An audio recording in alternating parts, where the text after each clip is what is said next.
Il paraît qu'on peut faire dire ce qu'on veut aux chiffres. C'est pas faux. En attendant, vous avez déjà tous entendu parler du fer dans notre sang.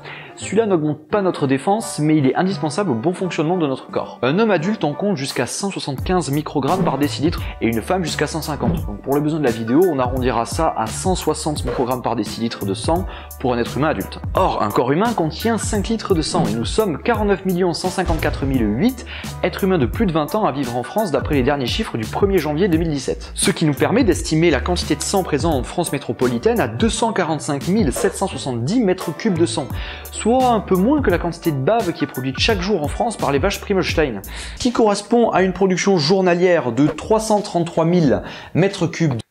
C'est beau quand tout se recoupe. Mais surtout, si on multiplie cette quantité de sang par la concentration en fer à l'intérieur, on trouve 393 kg de fer, ce qui est une belle masse même si elle ne représente que 66% du poids du plus gros homme de tous les temps.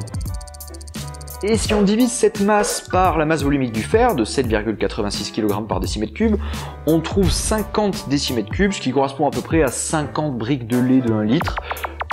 Autant vous dire qu'on n'est pas prêt de construire la tour Eiffel avec ça. Par contre, si on voulait vraiment construire la tour Eiffel avec du fer présent dans le sang humain, il nous faudrait, avec une rapide division, 9000 milliards d'êtres humains. Ça fait pas de mal à veille. Rappelez-vous que l'authenticité de cette étude repose sur des valeurs peu précises et des arrondis scandaleux. Cela dit, même si la présence de fer est infime dans notre corps, sans lui on ne pourrait pas transporter d'oxygène dans nos globules rouges.